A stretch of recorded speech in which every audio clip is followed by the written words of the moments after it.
की भी चिकित्सा करता हूँ। तो बहुत सारे पेशेंट मुझे फ़ोन करते हैं, राजीव भाई ये।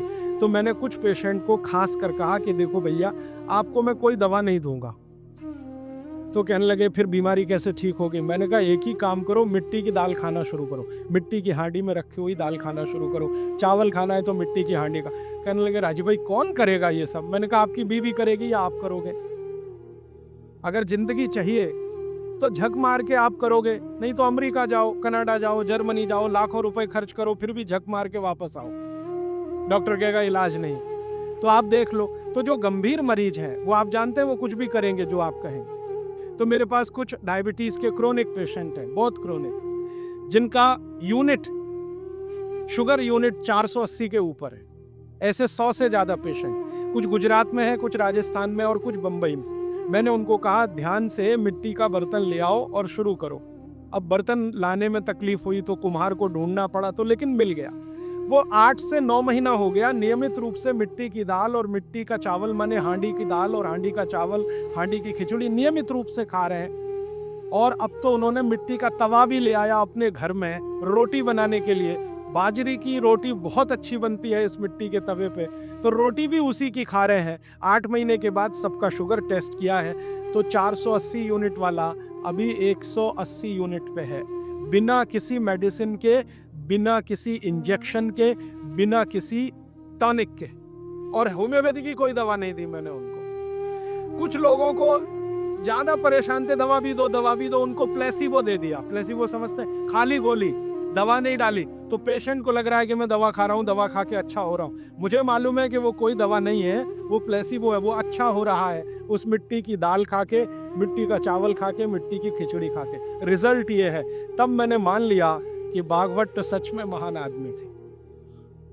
वो एक सूत्र लिख गए कि आप ऐसा भोजन मत करो जिसमें सूर्य का प्रकाश ना जाए, पवन का स्पर्श ना हो। तो वो आपके लिए अमृत तत्व है, भोजन नहीं है, वो अमृत जैसा है। ये एक सूत्र पूरा होता है। अब मैं दूसरे नियम पर आ रहा हूं, पहले नियम खत्म हो रहे हैं, अब दूसरे पर मैं जा रहा हूं। भागवत जी कहते हैं कि कोई भी खाना जो बना, कोई भी खाना, दाल बनी, चावल बना, रोटी बनी, बनने के 48 मिनट के अंतर इसका उपभोग हो जाना चाहिए। यह दूसरा नियम, दूसरा सूत्र है। कोई भी खाना बना, बनने के 48 मिनट के अंदर उसका उपभोग माने कंजम्पशन हो जाना चाहिए। रोटी बनी, बन गई, अब 48 मिनट के अंदर खा लीजिए। चावल बन गया, 48 मिनट में खा लीजिए। दाल बन गई, 48 मिनट में खा लीजिए। खीर बन गई, 48 मिनट में खा लीजिए। सिवई बन गई 48। ये 48 मिनट का चक्कर क्या है? 48 मिनट, 40 मिनट भी नहीं, 50 मिनट भी नहीं, 48 मिनट। तो भागवत जी का जीवनी जब पढ़ा तो मुझे पता चला कि वो बहुत बड़े मैथमेटिशियन भी थे। आयुर्वेद के तो चिकित्सक थे ही, मैथमेटिक्स के बड़े पंडित थे।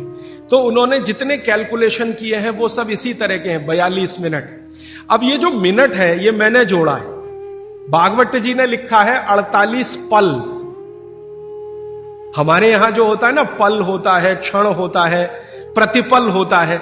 हमारे यहां जो समय की नापने की डिग्रियां हैं वो पल है, क्षण है, प्रतिपल है, वगैरह वगैरह। ये जो मिनट का चक्कर है ये तो यूरोप और अमेरिका से आया हुआ है। ये मिनट आपको समझता है, पल समझता नहीं, इसलिए मैंने इसमें जोड़ दिया है। हालांकि 1 मिनट 1 पल के बराबर नहीं है। 1 पल 1 मिनट से थोड़ा कम है। अगर भागवत जी के कैलकुलेशन में करूं तो 1 मिनट का 52वां हिस्सा 1 पल है।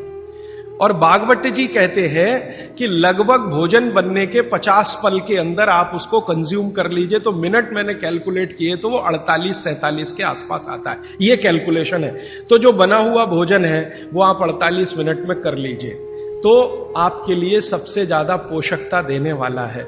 जो इसके बाद आप भोजन करें तो धीरे धीरे उसकी पोषकता कम होने लगती है। अगर आपने 6 घंटे के बाद किया बनने के बाद तो पोषकता कम हो जाएगी, 10 घंटे के बाद और कम हो जाएगी, 12 घंटे के बाद बिल्कुल ना के बराबर, और 24 घंटे के बाद तो खत्म, बासी हो गया। बासी शब्द है ना, ये भागवत जी का है। 3500 साल पहले ये शब्द था, बासी हो गया जी। और वो कहते हैं ये बासी भोजन तो जानवरों के खिलाने के लिए भी नहीं है, आप कैसे खा रहे हैं? भागवत जी ने एक बहुत अच्छे मजे की बात लिखी है। उन्होंने कहा भारत देश में 365 दिन का जो चक्र है एक वर्ष का, इसमें एक ही दिन ऐसा है जिस दिन आप ये खा सकते हैं, 364 दिन नहीं खा सकते,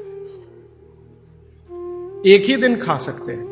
और वो एक दिन का उन्होंने बहुत पक्का कैलकुलेशन किया है कि उस दिन शरीर के वात पित्त और कफ की अवस्था क्या होती है, उसके अनुसार बासी भोजन चलता है।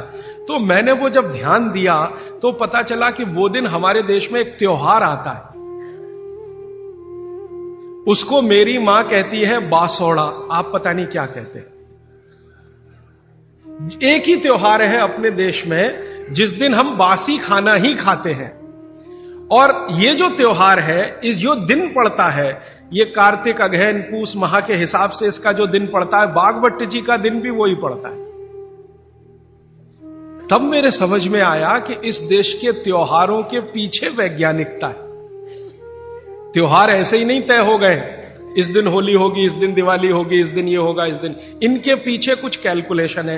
भागवत जी का कैलकुलेशन है कि शरीर में 3 दोष हैं, वो आप सब जानते हैं, वात पित्त और कफ। इन पे आगे मैं विस्तार से बात करूंगा, यहां रेफरेंस के लिए कह रहा हूं। तो वात पित्त कफ 3 दोष हैं, ये समान स्थिति में रहे तो आदमी हमेशा निरोगी रहता है। इनकी स्थिति ऊपर नीचे हो, वात बढ़ गया, पित्त और कफ कम हो गया, पित्त बढ़ गया, वात और कफ कम हो गया, ऊपर नीचे हो, तभी रोगी होते हैं आप, तभी रोग पैदा होते हैं। तो एक दिन ऐसा आता है 365 में से एक दिन ऐसा आता है जिस दिन ये वात पित्त कफ की स्थिति बिल्कुल ऐसी होती है जो विचित्र लगती है, माने होनी नहीं चाहिए ऐसी स्थिति हो जाती है। तो भागवत जी कहते हैं कि उस स्थिति को काबू में लाने के लिए बासी खाना ही चाहिए जिसकी पोषकता पूरी चली गई हो, क्योंकि जिस दिन ऐसी स्थिति आती है उस दिन शरीर को प्रोटीन नहीं चाहिए, प्रोटीन बिल्कुल नहीं चाहिए।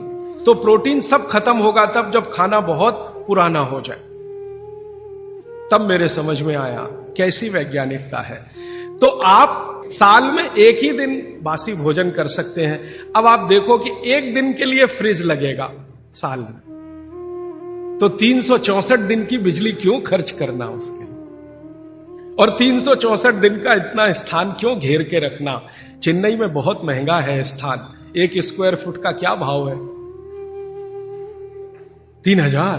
तो फ्रिज अगर रखा है मान लो 5-7 स्क्वायर फीट में, तो 3000 में 5 का गुणा कर लो, 15,000 रुपए रोज का खर्चा एक तो दे दिया फ्रिज खरीदने में, और ये जिंदगी भर इतना स्थान घेर कर खड़ा है जो इस्तेमाल नहीं हो रहा है, तो कितना घाटे का सौदा है। तो इस घाटे के सौदे को अपने जीवन में मत लाइए।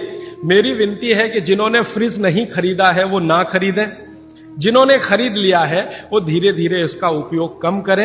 एक दिन थोड़ा ऐसा आए कि उपयोग उसका बंद ही हो जाए तो आपके जीवन के लिए बहुत अच्छा है। और आप जानते हैं कि आजकल पर्यावरण के प्रदूषण की बहुत चर्चा हो रही है। दुनिया भर के वैज्ञानिक परेशान हैं कि क्लाइमेट चेंज हो रहा है, सर्दी कम हो रही है, गर्मी बढ़ रही है।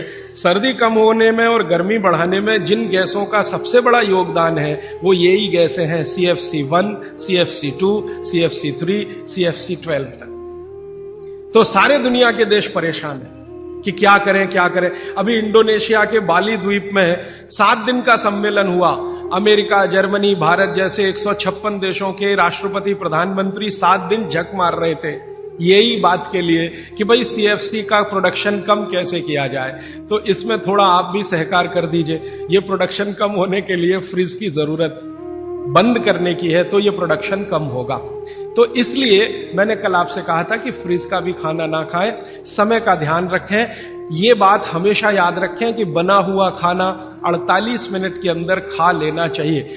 अब ये 48 मिनट का जो कैलकुलेशन है, कल मैं इस पे आपसे और ज्यादा विस्तार से बात करूंगा, क्योंकि एक सूत्र कल आएगा। आज बस इतनी सी बात।